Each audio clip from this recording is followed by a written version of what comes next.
With threats to our nation waiting around every corner, adaptability is more important than ever. When conditions change without notice, quick strategic thinking is crucial. And with obstacles consistently impending, determination is essential in overcoming them. It's this willingness, decisiveness, and resilience that sets Marines apart. With our fighting spirit, we don't just fight battles, we win them. Marines are the constant our nation counts on to fight the unknown. And through adaptable problem solving, we do just that. Learn more at Marines.com. Welcome to the College Football Survivor Show, where playoff survival is always on the line. Here are your co-hosts, Doug Lesmerises and Shehan Jeyarajah. And we're back. It's here. The college football playoff has been announced. Doug Lesmerises and Shehan Jeyarajah. Shehan, we're recording about 10 or 15 minutes after the official selection on Sunday afternoon. And we want to keep this raw. That's how we do it. The unvarnished, right? I mean, we're not here because we're professionals. We're here because of our passion. But you said the one thing you said, the only conversation you and I had before we started recording on this Sunday afternoon is you said they got it right. This playoff, Georgia 1, Michigan 2, TCU 3, Ohio State 4. How certain are you that they got it right, and how worried were you that they wouldn't? Well, you guys heard me on last week's show, right? You guys heard Zombie Shehan. Every single time that Ohio State has had an opportunity to get better than they deserve, they've gotten it. And every time that TCU has had an opportunity to get worse than they deserved, they've gotten it. And so not only did I think that they picked the right four teams, because I do think that these are the right four teams, they're the only one-loss teams in America right now, I think, overall. And so I think that makes it a very easy decision. Obviously, Alabama and Ohio State did not make conference championship games. They only had 12 data points. The other three teams had 13, even though they lost games. And so for me, once USC lost that game, I felt like TCU was all but locked into that number 3 spot. And for them to come out and for the graphic to flip and TCU be in what I think was the right position, and Ohio State, I think, to be in the right position, and obviously Georgia and Michigan, I think, being in the right position, I think it feels good. You know, for all of the hate that they get, for all of the comments, I do think that the committee has more often than not gotten it right at the end. Their path to get there has sometimes been bizarre. Look at TCU starting at number 7 as an undefeated team earlier this year. But once the final graphic went up, I think they found out the right 4, and I'm excited for what should be a really good playoff. So I can remember in 2017, Ohio State let media members into the team room on that day because we were anticipating interviews soon after the selection. And I thought Ohio State was going to make it in 2017. And as the Big Ten champ, a 2-loss Big Ten champ, it was Ohio State versus an Alabama team that had been number 1 pretty much all year and had lost to Auburn in the final regular season game and did not make the SEC title game. And I can remember watching that come up and flip right on that day and feeling the surprise. I was surprised that they went that way, right? So you have that moment in you, and it's not because I cover Ohio State, it's because I know that the committee can surprise me. So there's two things here. We're going to get back to TCU. We're going to get back to TCU because we need to make sure we give TCU the credit. TCU's in the playoff. Yes. TCU, like, there is so much full circle stuff here that is happening.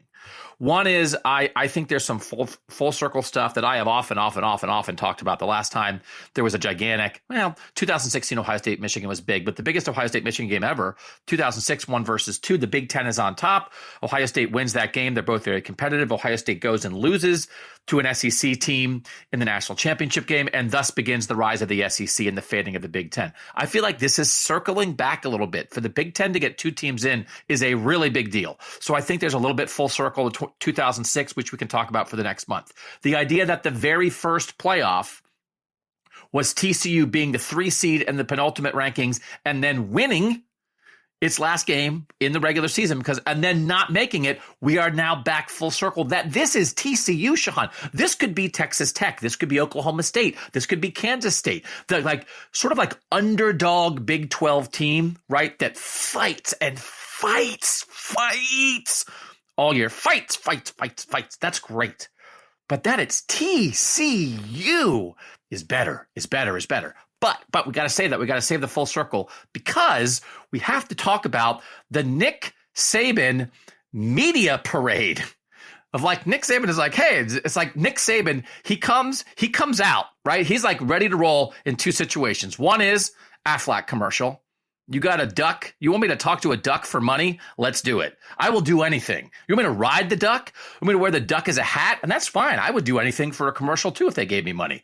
Aflac commercial, Nick Saban. You can get Nick Saban to do anything in an Aflac commercial. If Nick Saban was like, hey, duck, you said that I should dress up as a clown. And the duck's like, and then it'd be like, oh, Nick Saban's wearing a clown suit for Aflac money. That's fine. I don't have anything wrong. There's no...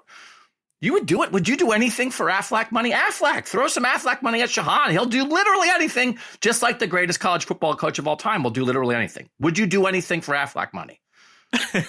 I mean, look, if they're paying Nick Saban an amount of money to where he pretends that he and Deion Sanders don't have beef, like they must be throwing some money around. Nick Saban is signed to a $100 million contract. So yeah, I probably would do pretty much anything for Aflac money. It blows my mind when really super rich people do commercials, when like George Clooney does like a coffee commercial. I'm like, what is the coffee commercial money that they're throwing at you? You're George Clooney. You live on, you own a lake in Italy. You need the coffee commercial money. So that's one time that Nick Saban the Aflac commercial, he'll do anything. And the other thing is, I don't think my team's going to make the playoff, but I want them to. We could have had him on.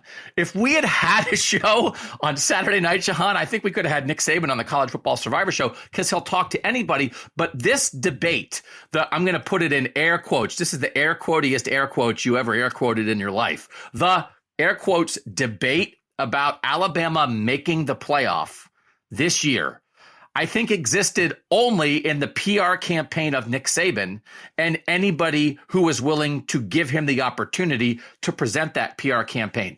I don't think it was ever a real thing, but it made for some politicking and some, reasonably decent TV at halftime of games on Saturday. How real did you ever think Alabama getting in was? I never thought it was real, right? I never thought that it was a real consideration because even when you watched Nick Saban go on television, and I talked about this on Twitter a little bit, his case was so bad. That's the thing that got me about it. It wasn't looking at numbers. It wasn't looking at stats. It wasn't trying to give some further context about what this team is and what this team faced or any of that kind of stuff.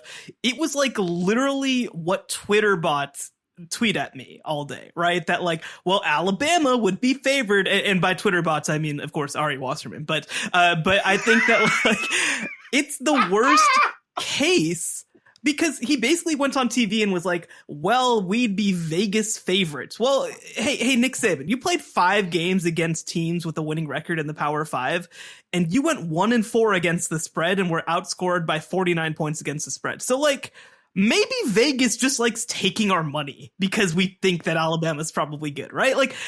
It's a bad way. We talk about Vegas like there's some impartial arbiter of program quality when no, they're setting lines that are made to take as much money as possible. It's a ridiculous way to look at the sport.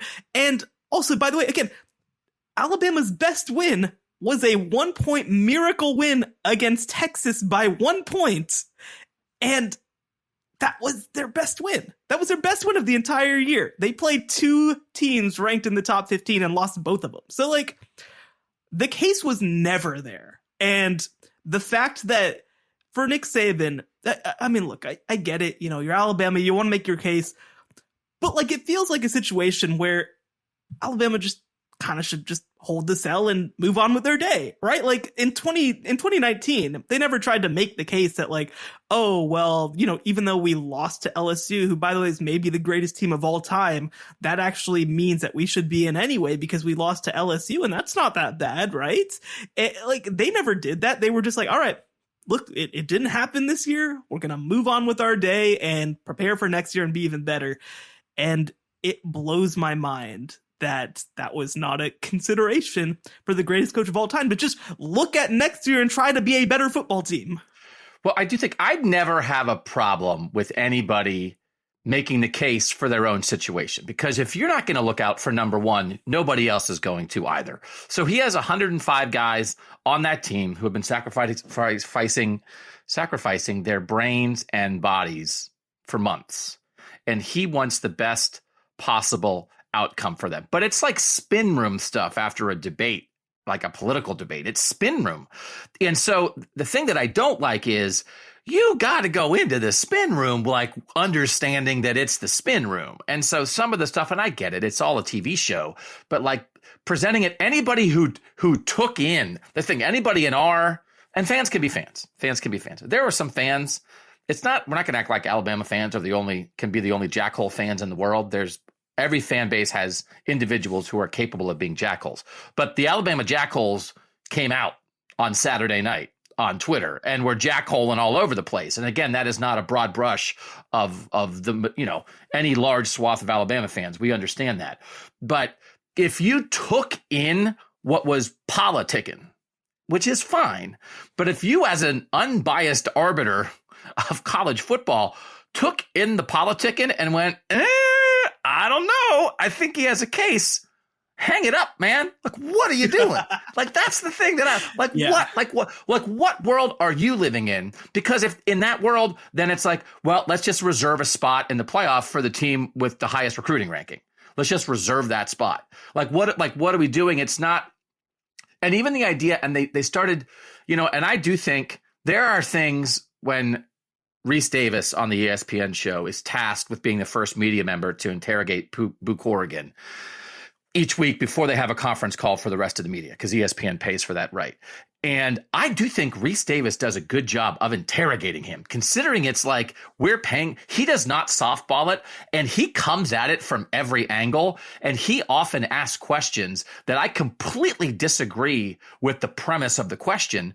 But I always say, you don't just ask questions you believe in. You ask every possible question to poke and prod and get an answer out of a guy. So even Reese was saying like, well, why is TCU ahead of Ohio State? If they were going to play each other, Ohio State would be favored, right? Wouldn't they be favored by Vegas in a head-to-head matchup? Doesn't that mean Ohio State should be number 3? And Boo Corrigan was like, what are you talking about? Like, that doesn't matter, which is good for Reese for asking, but also Boo Corrigan, all this Vegas stuff. Boo Corrigan, as the face of the community, was kind of like, what? He did what we're doing right now, to their credit, which is, I don't care about Vegas. Which, by the way, I loved that Reese asked that question, because remember, I was in the mock selection committee this year, and I was there with Boo Corrigan, who is a very nice man who I kind of realized at the time probably is not going to have a very fun time public speaking on television because he's just not necessarily got the temperament for it. But again, very nice man, very thoughtful man. This is, but Ari Wasserman basically asked this question in the committee room, and Boo Corrigan looked at him like he had two heads. Like he basically looked at him like, no, we're not looking at Vegas odds to figure out whether we should put a team into the college football playoff. We're watching football games and seeing what happens during the football games, because that's what you do in sports. Like, I am a huge proponent of analytics. I think they can tell you a whole lot. I like these advanced rating systems. I think that they're valuable. I think that they're a valuable tool to help figure this stuff out, right? I mean, in college basketball, we've kind of reached a point where KenPom is like part of the way that you look at college basketball. But like, what it doesn't do is say, well, like maybe, whoever won the title, I can't even remember who won the basketball title last year, but somebody won the title. But like when you really look at it, Gonzaga was number 1 in KenPom. So like, I think that this was a mistake to let somebody else win the title. Nobody would do that in any other sport. It's kind of ridiculous that we've reached a point where predictive metrics are supposed to be like definitive metrics, that they're supposed to say this is what these teams are, when again, we had this conversation a little bit before. Ohio State rates at the top or second in the country in all these metrics and would be big favorites against Michigan. And also they played Michigan at their own house and got curb stomped. So like at some point that has to matter, that they actually played the football game. And I'm glad that the people in the committee room seem to agree with that logic. There is a really good Twitter account called BCS Know How, and I think they have a website at bcsknowhow.com where they simulate all the rankings that were part of the BCS back in the day when there were 6 computer rankings they accounted for 1/3 of the BCS. The coaches poll accounted for 1/3 of the BCS. And then the AP didn't want to be part of it. So they came up with this Harris poll that was kind of like the AP poll, which was outside media people. And that was 1/3 of the BCS. So the Harris poll doesn't exist anymore, but they just take the AP. And so all the data is still there to do the BCS stuff, right? And so they do this every year. And they have made the point, and it happened again this year. Every year of the playoff, the 4 teams that the BCS would have picked are the 4 teams that the playoff committee picked. But I do think like this is a situation, right? And so to BCS know-how, if you go to that Twitter account, they said there's one computer model that is not out yet, but they said that's only like 6% of the input. So they feel pretty good about this. The BCS order would have been Georgia 1, Michigan 2, Ohio State 3, TCU 4. So there's a different, right, 3, 4, but an Alabama 5, which is where Alabama was. This would have been one of those scenarios, Shehan, where part of the problem with that BCS formula is that nobody was inside the computer formulas. You didn't know exactly necessarily what was going into the algorithms. And one thing that people brought up is you did not know if somebody made an input error. So somebody could have, it was like, it's just a person who started off doing it for fun and then was good at it. But nobody's ever paying them. And it's like, oh, my teenager helped me input something and they put TCU, instead of putting TCU 3, they put TCU 103 and nobody double checked it. And TCU, you know what I mean? Like that. So we had to get away from that. But that is why I think you need humans. It would have made me nervous, Shehan, if we were in a BCS world, if we were in a computer and voters who don't talk to each other world, where Bama would have gotten in. Just like raw data, there's enough lingering stuff from preseason. If somehow there's a strength of something, which might not be much more than strength of reputation, right? There's an SOR that's like strength of record. Maybe there should be a SO rep, strength of reputation. That should not matter, but I think can leak in. In a world where there weren't 13 people talking to each other, I would have been more worried, Shehan, about Alabama sneaking in with 2 losses as a non-champ ahead of TCU or Ohio State on this Sunday. So in the end, we're 9 for 9 on the BCS, and the committee would arrive at the same thing. But I'm very happy it was people talking because they could all sit there.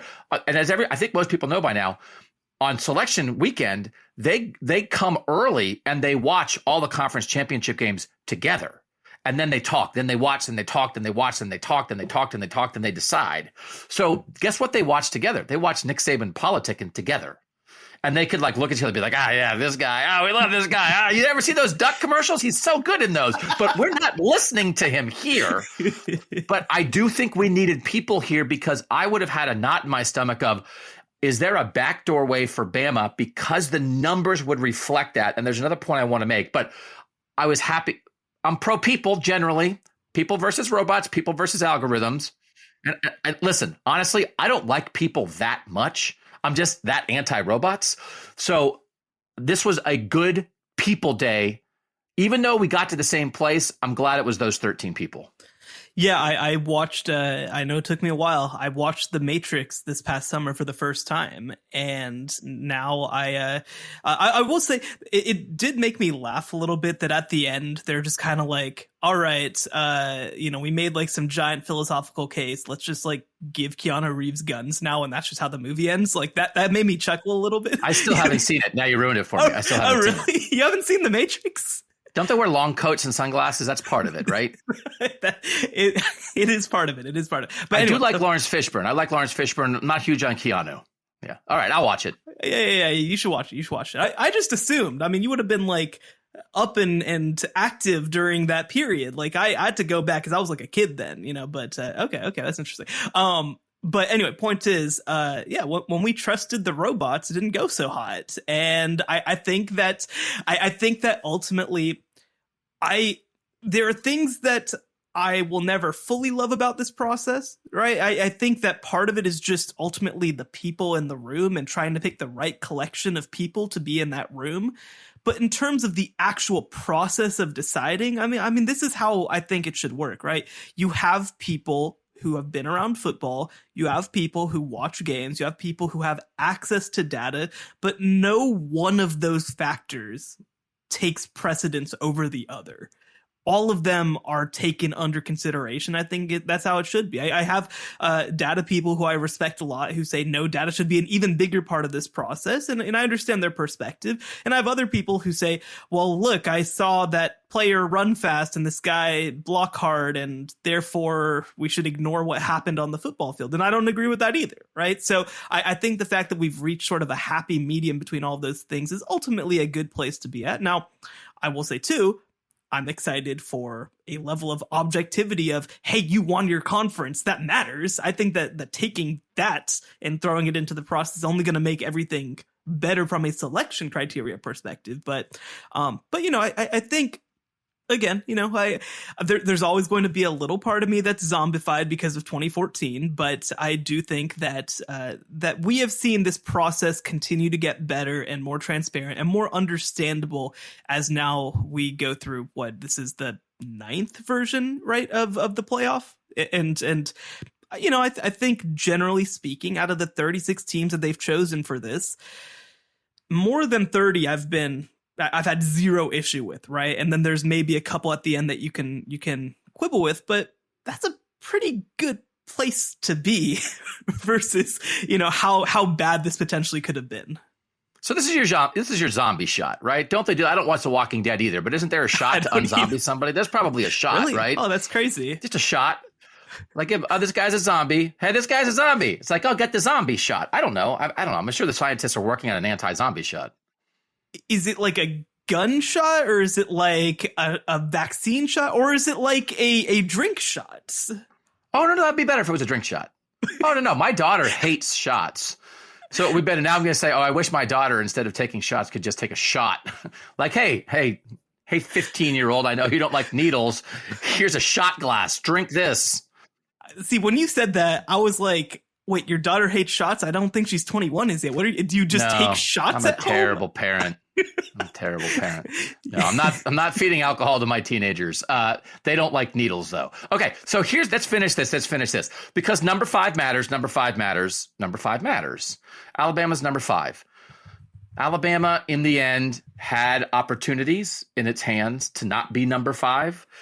And the idea, I do think that I thought the Tennessee loss, right, that version of Tennessee at Tennessee, the way that game went, that's a good loss. The team that LSU is, I don't know that there's any version of losing to LSU, no matter how close it is, that you could say, it's like, LSU, man, they lost to Texas A&M, and then it was like, I don't know, like, they hung around with Georgia a tiny bit, but like, that is not a good team. Like, they're fine. They're better than they thought we thought they were at the beginning of the year. In the end, as we finish Alabama before we move on, is anybody at Bama really going to be mad? Or is even Saban like taking off his jacket and be like, well, I did everything I could. I knew it wasn't going to work, but I had to try. Oh, well, let's go play in the Sugar Bowl. Like that. Nobody at Bama can actually, as a 2-loss non-champ, you love your team and you should love your team. But as soon as you step back from the moment and it's over, you get it. Don't you? Is there any lingering they got it wrong, we feel this was unjust case that Bama fans can hang on to? Yeah, I think that there will be people in that room who say, but we would beat TCU.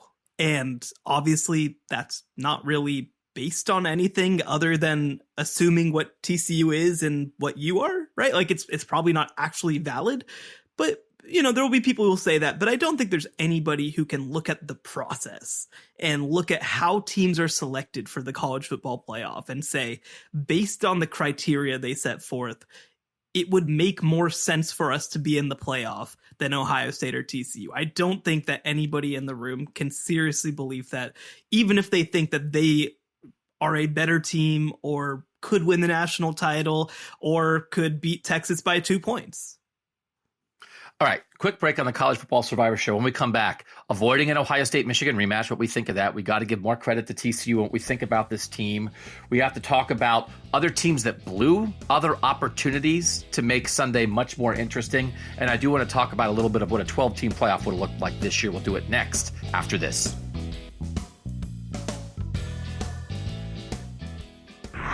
Don't miss the College Football Survivor Show bonus episode this week. Available only on Apple Podcasts. I actually thought there's more upside with less baggage to Lane Kiffin, because I do think there's a cap on Hugh Freeze. I don't know that we've seen the best of Lane Kiffin. Lane Kiffin's like a child star. He's like Corey Feldman, right? It's like we've seen him grow up as a coach in front of our eyes the whole time. And then it's like he kind of fell off the scene, and then he was like had this guest arc on an ABC sitcom for like 6 episodes. And you're like, I don't know, is this guy a pretty good actor now? You know, he was in like got a supporting role in an indie film and got a surprise Oscar nomination. And so then it's like, I don't know, should we hire him to be in a Marvel movie now? And some people are like, it's Lane Kiffin. Remember when he was that obnoxious guy in the baseball movie when he was 13? And it's like, yeah, I don't know, but isn't he kind of a good actor? I feel like that's where we are with Lane Kiffin. And then he had like a goofy week on Twitter. I think he's like a better football hire for Auburn than Hugh Freeze is. So I don't know what's going to be next with Lane Kiffin, but I hope he's in a movie. I love that the first child star you thought of was Corey Feldman. Corey Feldman's like 65 now. I know. I'm sorry. He's 51. I had to be reminded who Corey Feldman was because this might be a shocker. I do not remember him as a child star since I was born in 1994. Subscribe now on Apple Podcasts for exclusive College Survivor Show bonus episodes. It's only a kick, a jump, a block. It's only a serve. It's only a tackle, a run. It's only for the fans. After all, it's only pressure. You got this. Adidas.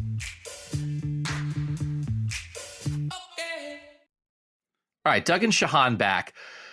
TCU, and let's go back to the Horned Frogs here, because this is a remarkable story, and we're probably not going to give a lot of attention to Georgia and Michigan right now because they're so good. Now I'm going to detour again. This is one point I want to make real quick. We have a 4-team playoff. We have I would almost be in favor of this. Like, the playoff every year is every team that meets a threshold, that meets a deserves to be in the playoff threshold, because people use that word deserve. But you're doing it in a world where you're setting the numbers first and then having a deserve argument. And the context constantly changes every year. So the deserve argument of like, this team doesn't deserve to get in. It's like, well, who would you put in?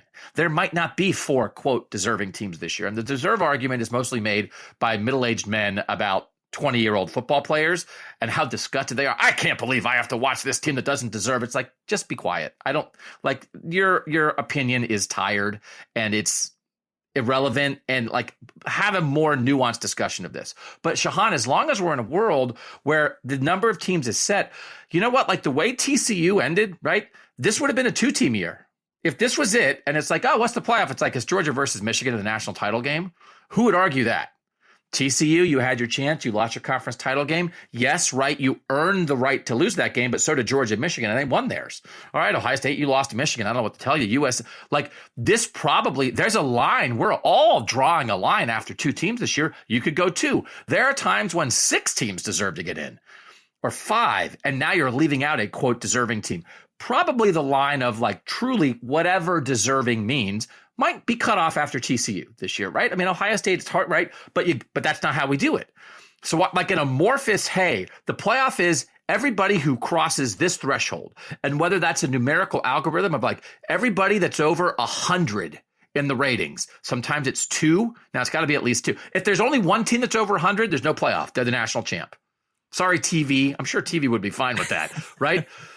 If there's 11 teams, all right. Now this is buys. Here's a play-in game, whatever. If there's 17, if there's 5, whatever it is, now that's our deserving thing. But that's not what we do. I would love that, because now you're not beholden to anybody else. You're beholden to you showing yourself with your schedule and the way you played against it. You've reached a threshold that means you have a shot at a title. That, of course, would never happen. But that's like, you have to have that context. And so I am this team doesn't deserve it, man. I don't know what to tell you. The rule is 4. And I get really tired of that word. And I wasn't this way. I admit I was one of those people once upon a time, but it's okay to evolve. I think it's an unnuanced view of things to really hang your hat on that. Yeah. And I mean, I get it, right? Like, frankly, I think Michigan's really good. Heading into this playoff, I kind of think the national championship might be a one-team race. I kind of think that Georgia might just be a lot better than everybody else. But at the same time, this is why we play the games, right? Because now Georgia's going to have an opportunity to play against Michigan, and Michigan's going to have a chance to prove that they can win that game. Ohio State is going to have a chance to prove that they can win that game.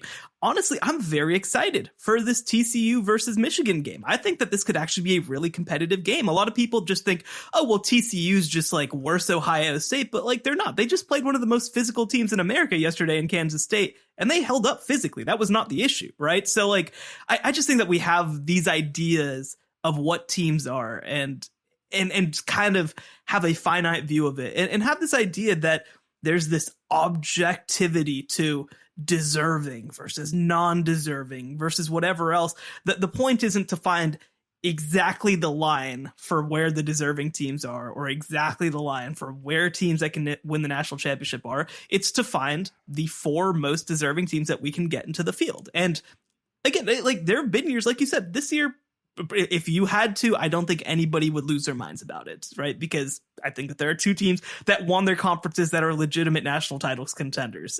But there are other years like 2014 where, like you said, you have 6. There's a year like 2017 where you have an undefeated UCF who doesn't even get a chance to play for a national title despite going 12-0, right? So like, that's where I think that we're going to be in the best position heading forward, is that I would rather, and I'm curious your perspective on this, I would rather let teams that aren't quote unquote national title deserving into the field, but make sure that we get the teams that are deserving into the field versus be in a position where we say, well, we want to make sure that every single team that gets any chance to play for a national title has to be deserving. Cause like that just seems like a ridiculous bar to me. No, I once upon a time said things like I'd rather leave a good team out than let a bad team in, and I disagree with that now. I'm very, very much, and I'm very, very, very, very, very, very strong on the idea of you've got to be able to lose. You can't demand perfection, right? The idea that every year in the NFL, when the last undefeated team loses and the 72 Dolphins celebrate, and it's like, oh, that's of course, because like, of course, nobody would go undefeated in the NFL, and yet somehow that's the expectation for the amateurs. For the amateur teenagers, like that's, well, if you're not, hey, you lost once, what do you expect? Of course you don't deserve. So, I mean, I do think there's a podcast for us in the off season of let's go through. And if we were having a quote deserving, and maybe we'll come up with a better word than that, a championship level threshold, what to us would have been the ideal number of teams to make it each year. Right. And we could each go through and have our own number. Okay. 2017, how many teams met that threshold? Ooh, 9. Wow. 2019, how many teams met that? Ooh, 3. Interesting, right? I think that's an off-season pod for us. But let's talk about TCU, because you're as qualified to talk about TCU as anybody in the country. Good quarterback who's in the Heisman race. Good quarterback. Number 1 receiver who's an NFL dude. Number 1 running back Donovan Edwards is, my goodness, for Michigan. Oh boy, I think at this point, with the way Donovan Edwards has played the last 2 weeks while carrying the ball in his wrong hand. Again, I was saying this to my daughter. It's like, okay, you've had situations, right? People break their hand. You're right-handed. You break your right hand. Something happens. You have to learn to write left-handed so you can take notes in school. And I said, that's what Donovan Edwards had to do. Imagine you had to learn to write left-handed, but while you were writing, people kept hitting your arm the whole time. And booing you. And booing. Like that guy had to learn to carry the ball left-handed. And I'm at the point, I'm like, I think maybe if Blake Corum had remained healthy, he would have won the Heisman. And I also think he might be the second best running back on his own team. Like, this is one of these things again, like, I think he might be the best player in college football and simultaneously the second best running back that Michigan has, because Donovan Edwards, my goodness. But Kendry Miller stacks up with any running back in the playoff, right? And then Sonny Dykes, great coaching job. I'm not going to pretend I'm as much as an expert on the TCU defense, but I think even the idea of, well, Ohio State would be favored over TCU. And it's like, why? Like what? Like only based on recruiting ratings? How good? Give us your TCU breakdown in this moment here. This TCU Michigan game, again, like I love it, and it is not a slam dunk for Michigan, right? Right. Well, I think that we have to think back to that Ohio State game and how it happened and the way that Michigan took over that game. And a big part of it was coverage busts, right? So TCU secondary is a lot better than Ohio State's. They have a Thorpe Award finalist in Travius Hodges-Tomlinson, and actually their other corner, Josh Newton, is also very good. So I think that their corners are actually a strength of the team. The safeties are probably a little bit more, they're above average players, but they're not elite players. But their corners are very good. So I don't think that we're going to be in a situation where we see guys running 20 yards free against this TCU secondary. Now, again, people are going to remember Deuce Vaughn going crazy on that one big play against TCU, and like Deuce Vaughn's just really good, man. I don't know what to tell you. Like Deuce Vaughn's really good, and when he's in the open field, he's going to make a lot of people look silly. But I do think on the back end they're pretty good. The question's more going to be on the front end. They have a couple of big pieces. I think that they need to show that they can be physical on the interior of the defensive line. That's going to be the big question mark, I think. Not because they don't have the talent, but because they're playing Michigan, who has one of the best offensive lines in the entire country.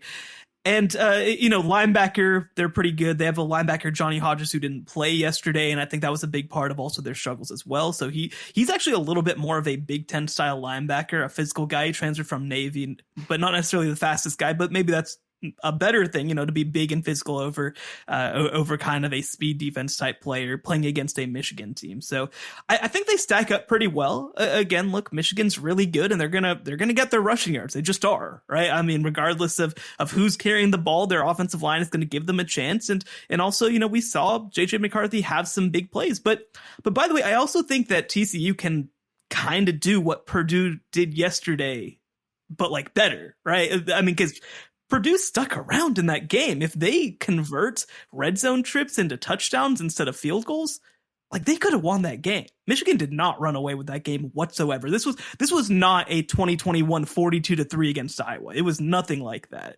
And I don't think that Michigan's just going to do what Georgia did to LSU, for example, right? And then offensively, I think a lot of people watch that game. They've got a top 10 NFL draft pick in Quentin Johnston at receiver who's been banged up and was pretty healthy yesterday, but I think will be fully healthy by the time that they play in a month. They've got an All-America caliber running back in Kendre Miller, like you said, who, by the way, is one game away from tying LaDainian Tomlinson's record for most consecutive games with a rushing touchdown. So he finds a way to change games with his legs. He had the game-changing 75-yard touchdown run against Texas that basically clinched the game for TCU.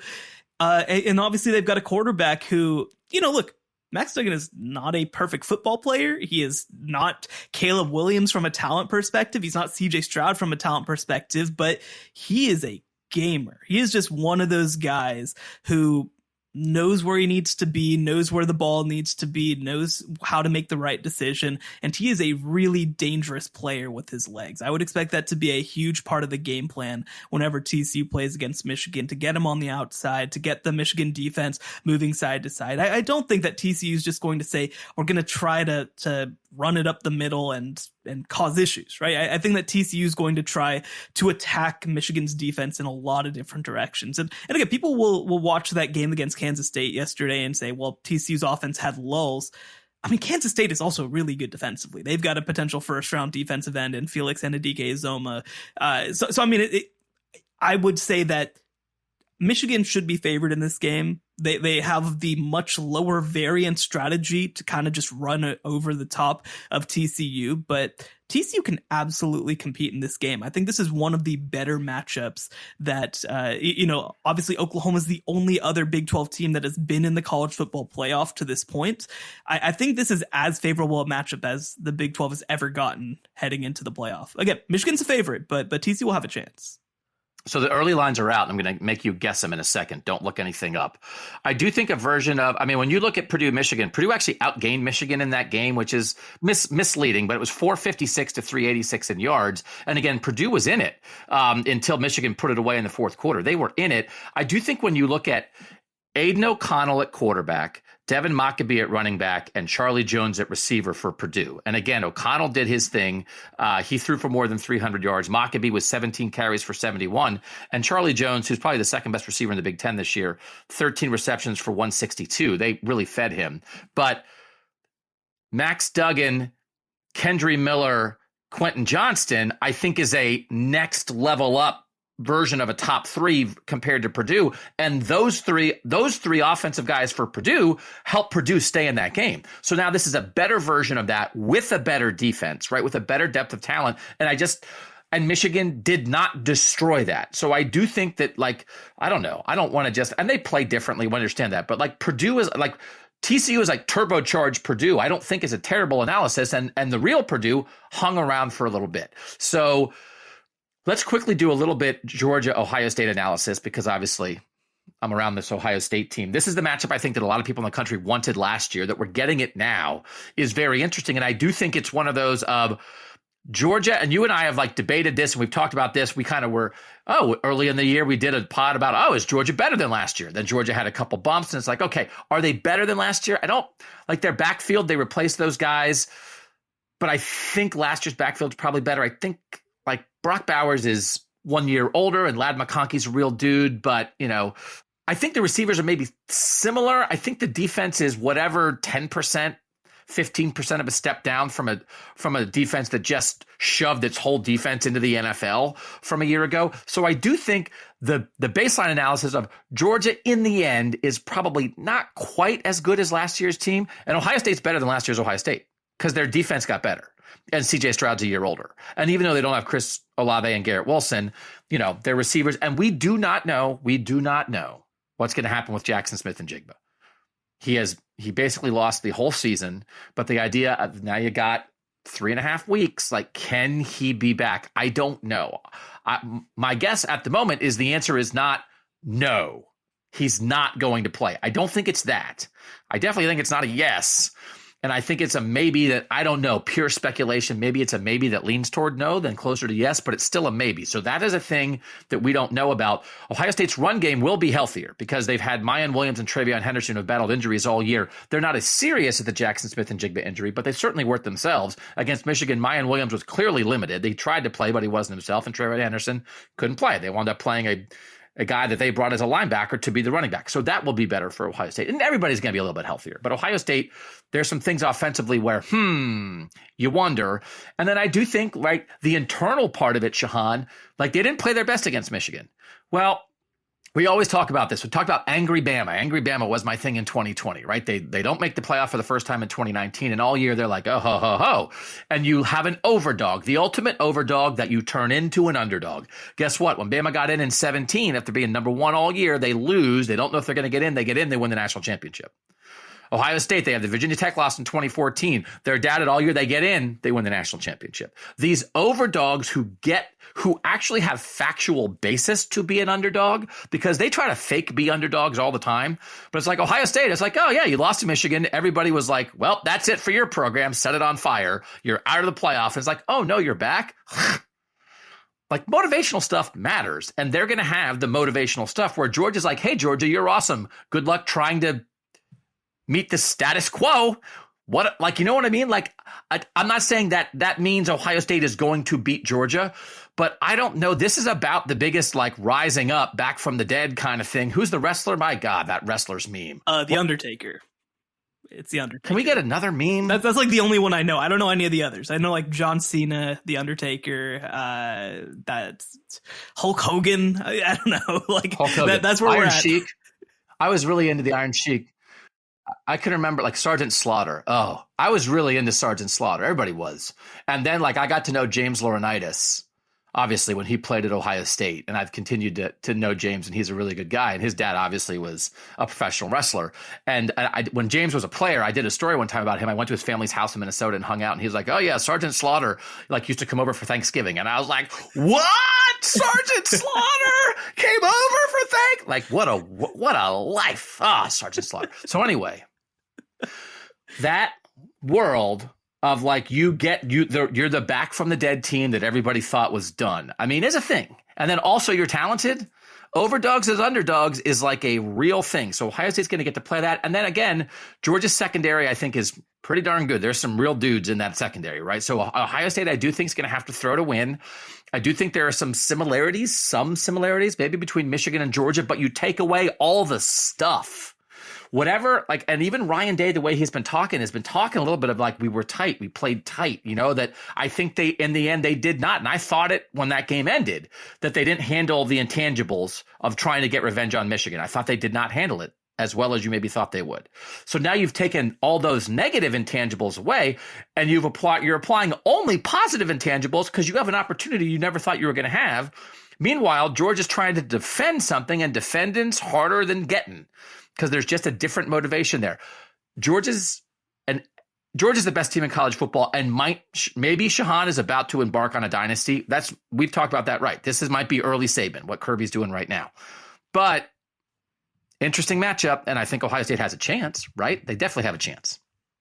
Yeah, well, I'll say two things. One, do you know how many yards that LSU threw for last night? Do you know how many yards they threw for? 96.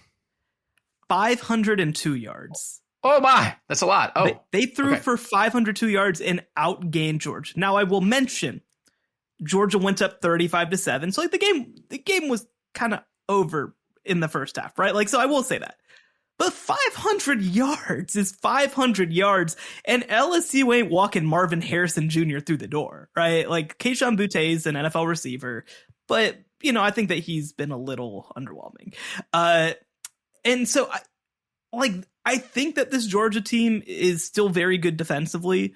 They haven't played very many teams that can both throw over the top of them and also like cause them enough issues defensively to make things interesting, right? Because I think you look at Tennessee, and Tennessee, by the way, that was a 27-13 game. Like, yes, it was a blowout on the field, but like it was like one or two plays away from switching too, right? And I will say Tennessee plays a one read predictable offensive system that relies on athletes to create space. That's not what Ohio State's going to come in with. They're going to come in with guys who can win one-on-one matchups consistently, that can be schemed open as well. And so I think it's a little bit of a different situation than when you look at that situation like Tennessee. I mean, again, as somebody who covered the old Baylor offense for several years, it just works differently than just having a bunch of good receivers who can run great routes, right? And so I think that the big question for this game is going to come down to whether Ohio State can run the ball at all. I know that that's been the thing all year, right? But like, can they move the chains? Can they stay on schedule? Because I think that when you look at Georgia, and I'll toss into this, we just assume that Georgia is going to be Alabama, but Alabama is Alabama, right? Like there's one team in the history of college football that's ever been like that. And I think that Georgia is a dominant team this year. I think they're going to win the national championship. I think that they'll beat both Ohio State and whoever wins the next game to win the national title again. But like, this is not just 2012 Bama, right? Like this, I think that we can't just assume that because we saw Bama do it for so long. And so Georgia is a team that dominates games by staying on schedule. They get up early. They, in this game, by the way, LSU drove all the way down the field and had a very makeable field goal that was blocked in return for a touchdown. And that set them behind schedule. And that was kind of the game right there.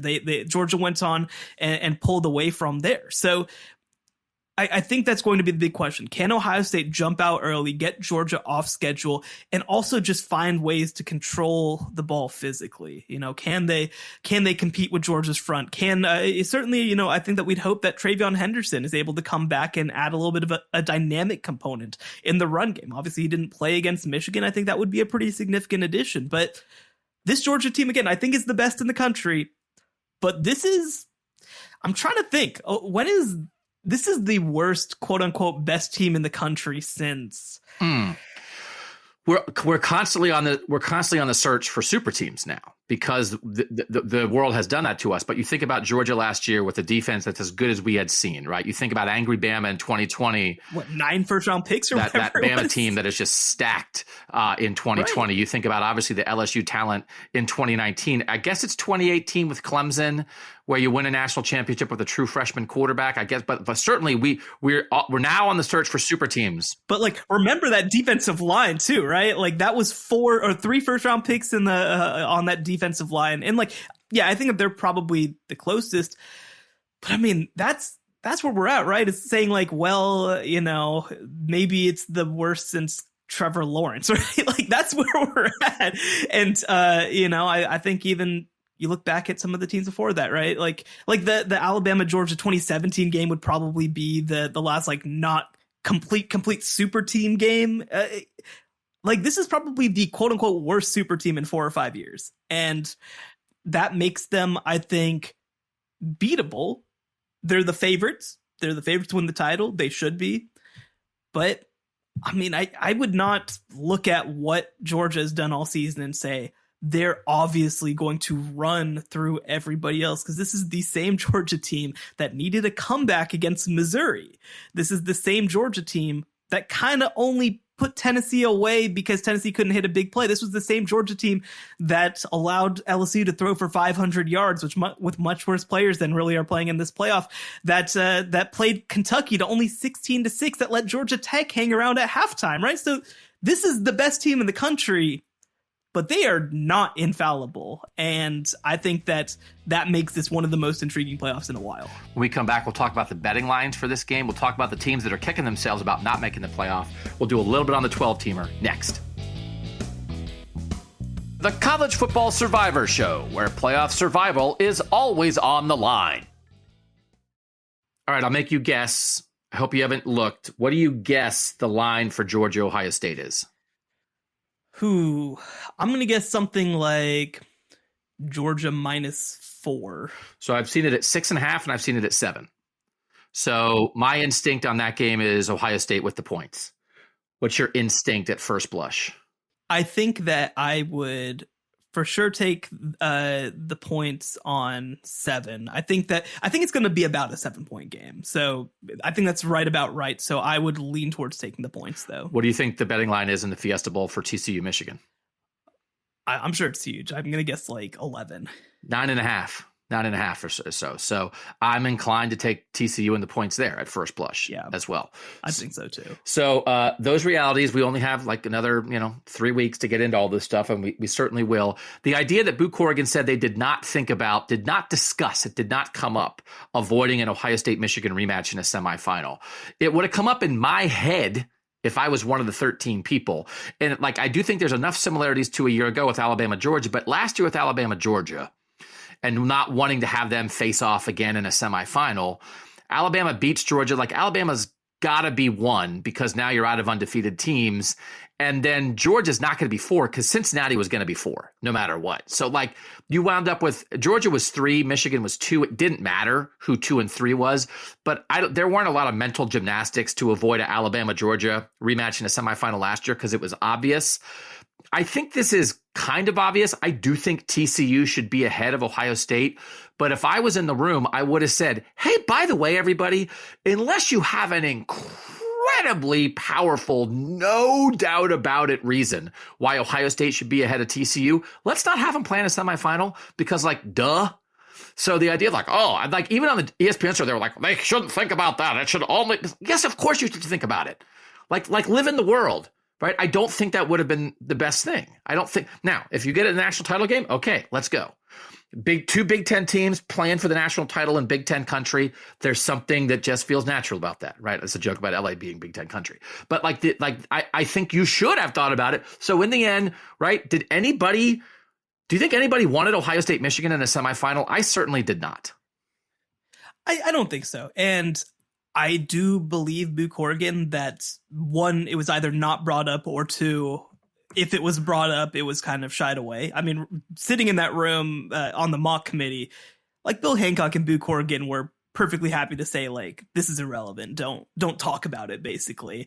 And like when we talked about Vegas odds. And so I do think that this was not a true topic of conversation in the room, but everybody who's voting knows it. Everybody who's voting knows, hey, by the way, if I'm putting Ohio State 3 and TCU 4, then it's a rematch that really doesn't need to happen for anyone's sake and doesn't even have an especially compelling reason to rematch, right? Like if Georgia loses that game and Michigan is the 1 seed, like then maybe it changes the calculus, and we can have that conversation about that might be silly, but at the same time, it's kind of human nature. It's kind of logical. It's kind of just the right thing to do, to, unless there's a really compelling reason, like you said, to have these teams slotted exactly there.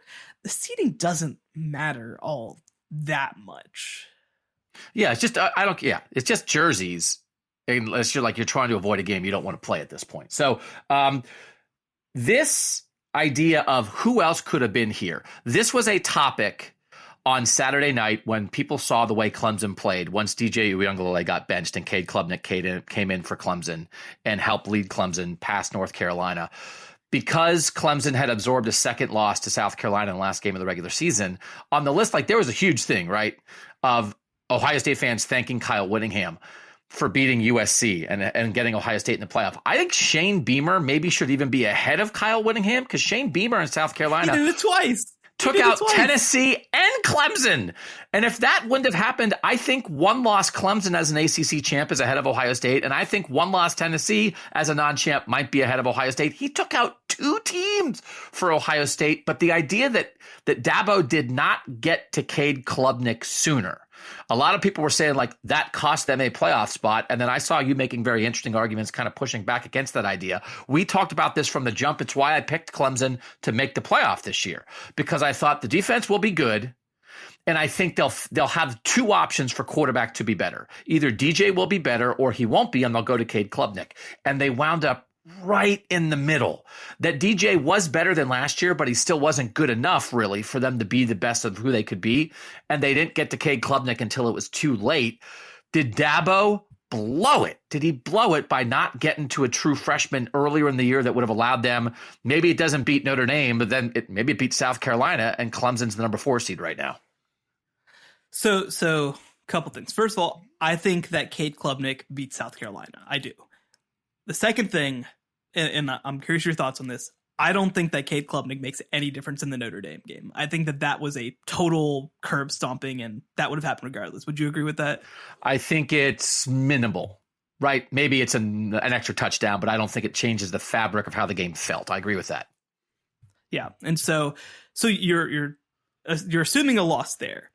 And so the point that I was making is, I think that when we think about the idea of inserting Klubnik, and maybe you insert Klubnik against Notre Dame and he figures it out, and therefore he's able to go and be good against South Carolina.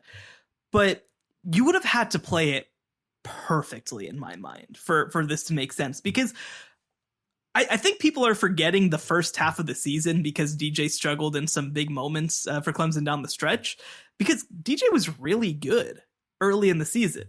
The games that I pointed at, and I'm trying to find the stats. I pulled up the stats. DJ against, I think it was NC State, Wake Forest, it was Louisville, and Florida State. 10 touchdowns, no interceptions, completed 67% of his passes, and rushed for, I think, 4 more touchdowns. I'm just not assuming that Cade Klubnik, in his first starts of his career, plays as well as DJ did in those games. He played really well in those games. He was a huge part of the reason that they won close games.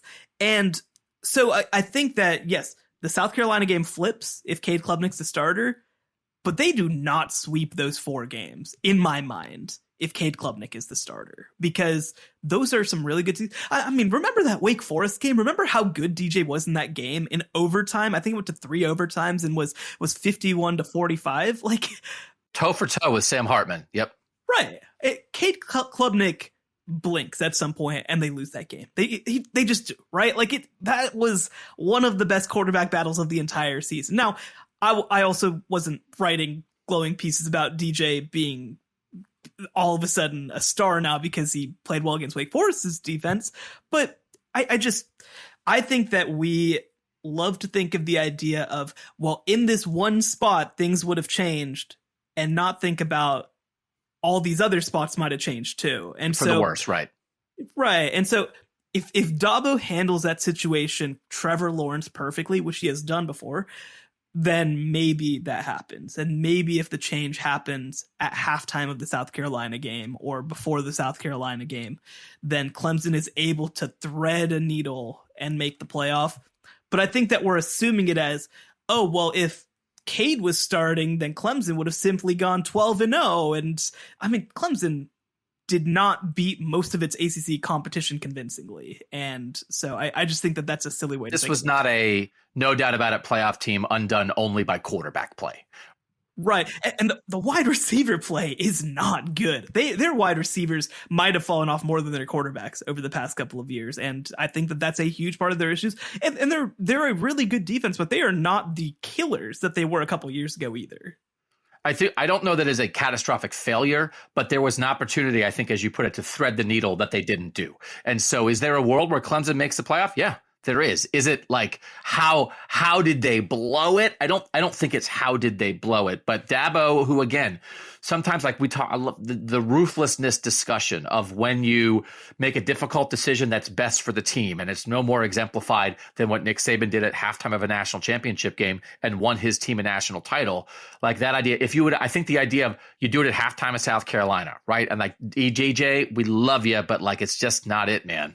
This is a huge game. We got to do it. Like that maybe is the opportunity where you would have gotten the best of both worlds. The veteran guy kind of gets you through, you get the best of him. But like as soon as it's not there, you don't give him the benefit of the doubt anymore and you go. And there's a ruthlessness to that. And I don't know, right? He was ruthless, right? He got to Trevor Lawrence pretty quick after Kelly Bryant had made them the number 1 seed in the playoff the year before. And then Kelly Bryant transferred like soon after. And so he has been at that times. It's a tough decision. So in the end, I don't think it's that Dabo blew it, but he didn't maybe seize the opportunity that was there. Tennessee, just the idea like South Carolina blew them off the field and Hooker gets hurt, just a worst of all possible worlds that opened the door for the Big Ten to get into. That's a tough one. And then obviously what happened with USC. And again, you can go back. There have been good points made. John Wilner brought this up that like Washington lost to Arizona State. That's the weirdest result of the season. I have no idea what happened. And if they don't lose that game, then they are only a 1-loss Pac-12 team. Right. That now it's USC versus Washington in a world where the winner is going to be a 1-loss Pac-12 champ.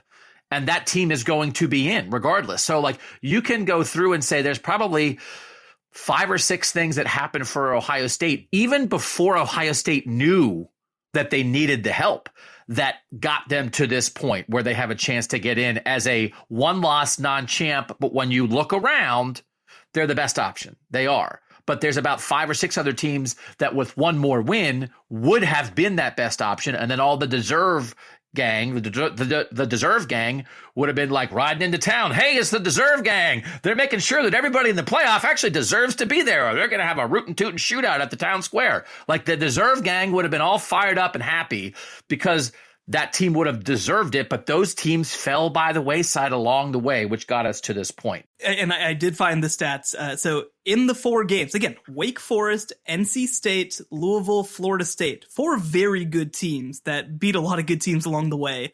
DJ completed 67% of his passes for 968 yards, rushed for 194 yards, had 14 total touchdowns with 0 interceptions in 4 games.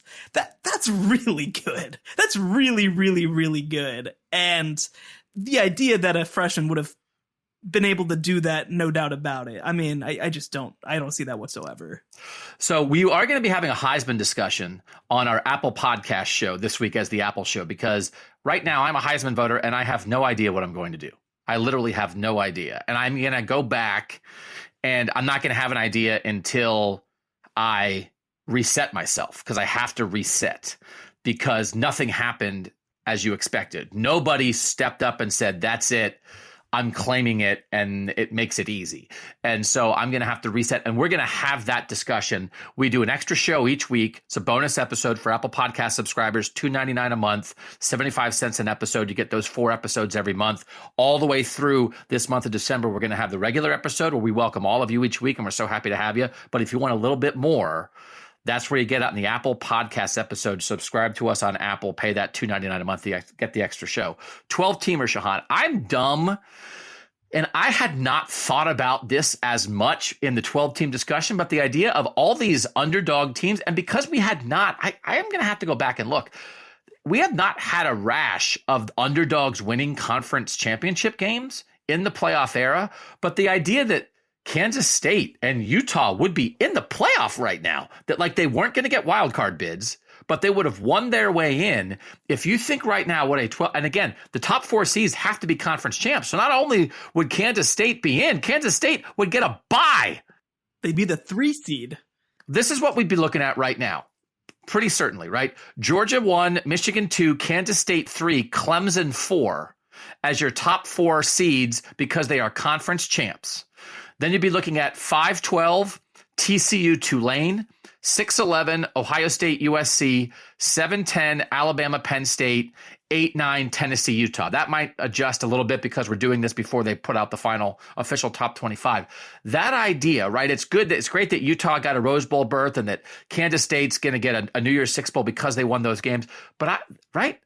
You're upsetting your way into now you have a shot to win the national championship because you beat TCU in overtime. And TCU, right? The idea that I think we're going to enter a world with a 12 team where their losses aren't as punitive, right? It's not like, well, you lost. Sorry. You ruined your whole season with 1 loss. But the wins can be even greater. The wins, I don't think, lose anything. And I think the wins possibly gain something all along the way. South Carolina, right? South Carolina would still celebrate beating Tennessee and Clemson, even though Tennessee and Clemson still made the playoff. South Carolina wouldn't be like, oh, what was the point of even beating those guys? They still made the playoff. We should have just lost to them. Who cares? Spencer Rattler's still smoking 2 cigars, baby. He's loving it. But Clemson and Tennessee don't have to be like, oh my God, those games killed us and now we're done, right? But this idea, Kansas State and Utah in the playoff, it makes me here for the 12-teamer even more because it would have been interesting. We're going to get some interesting first-round games if we had a 12-teamer this year. But also, Yahoo! Deuce Vaughn, Cam Rising, Dalton Kincaid. Let's get him in the playoff. Cade Klubnik now starting a playoff game. Let's go. I'm here for it. The funny thing about this, right, is that yesterday you're looking at TCU, and TCU loses because they fall literally an inch short on the goal line in overtime, right? Also, by the way, that game had no relevance for what was going to happen to them afterwards. So obviously, that must mean that the players didn't care, right? Because nothing changed. Literally nothing changed about their situation because of that game. Except for that Max Duggan was over there crying at the podium actively, like while he's trying to answer questions because guys want to win football games. Yes, there's this idea that these guys who, by the way, spent every day of their life training for this moment, this game, for a chance to hold a trophy against your conference, that suddenly they won't care. Like, come on. Have you ever met an athlete? Have you ever seen a football team play? It's just completely inconsistent with the facts. Because like you said, ultimately, this game did not cost TCU anything except for the chance to win their conference in a 12-game playoff, a conference championship, a game that matters, a game that should matter, a game that every single season should start with thinking about. Will have made the difference between Kansas State getting a bye and TCU having to play a much tougher path. And I think that we also have this idea that, well, the team's going to make the playoff anyway, so who cares? So like, why would they care about how it happens? I mean, having to play an extra playoff game is a huge deal. Having to play, like, for example, I think that, there were some that I looked at that was like Alabama would have to first play like Kansas State or Utah or something like that in the first round. And then they'd have to, it's like this Penn makes State, it, right. That sucks. I wouldn't want to play Penn State before having to even play the other teams that finished in the top 4 and also be worn down by that first game before getting to play any of the top 4 teams and then having to beat all of them basically on the way to a championship. That sounds really freaking hard. And I think that we lose sight of that, right? And the idea that there's no stakes involved or that nobody's going to care just completely misses what college football is and why people want to play sports in the first place. Yeah, the idea that like Alabama's path getting it would be Penn State, then potentially Michigan, in round 2, then either Kansas State or Ohio State in round 3, and then Georgia in the national title game. And then be like, all right, well, then people be like, I can't believe Bama got in. It's like, well, did you see the teams they beat? They kind of earned it, right? So, I mean, that's like, in the end, whatever deserve means to the middle-aged men of America who are angry about the 20-year-olds who didn't deserve this. Right. When you get to the 12-team world, the team that wins it is going to deserve it, because you're going to have played 3 or 4 bangers, and it's going to be a lot of fun. So, but I think in the end, but this 4-teamer is right, is where we started. This 4-teamer is right. And by the way, I think that we are completely discounting an idea that I think is going to be great for college football and for the playoff, which is traditional powers that we thought were good losing games. Because Alabama this year, I think anybody who's not living in Tuscaloosa right at this second can acknowledge this Alabama team isn't all that great, right? Like, they played Texas A&M within 4 points. They played Texas within 1 point. It's not the best version of Alabama. So what's better? The committee saying we don't think you're that good, or Alabama playing a game that, by the way, they can't say, oh, we weren't trying, it didn't matter.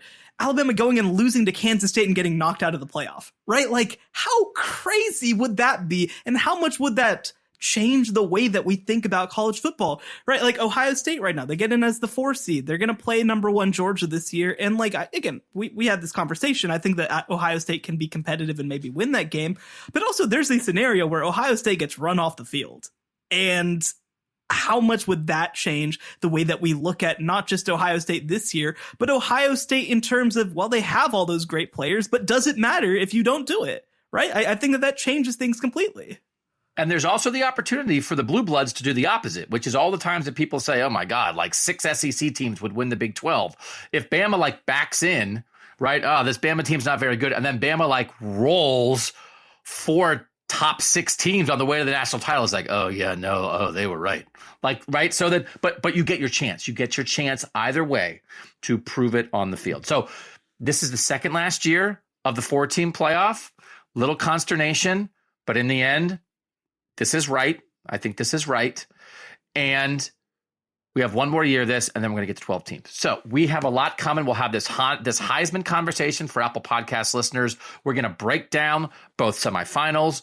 We'll make sure we make our picks before we get to this. We have a lot of fun stuff coming on the College Football Survivor Show. This is a playoff show, and the playoff is here. We appreciate you guys making it part of your week. Make sure you're reading Shehan at cbssports.com. But for now, for Shehan Jeyarajah, I'm Doug Lesmerises, and that was the College Football Survivor Show.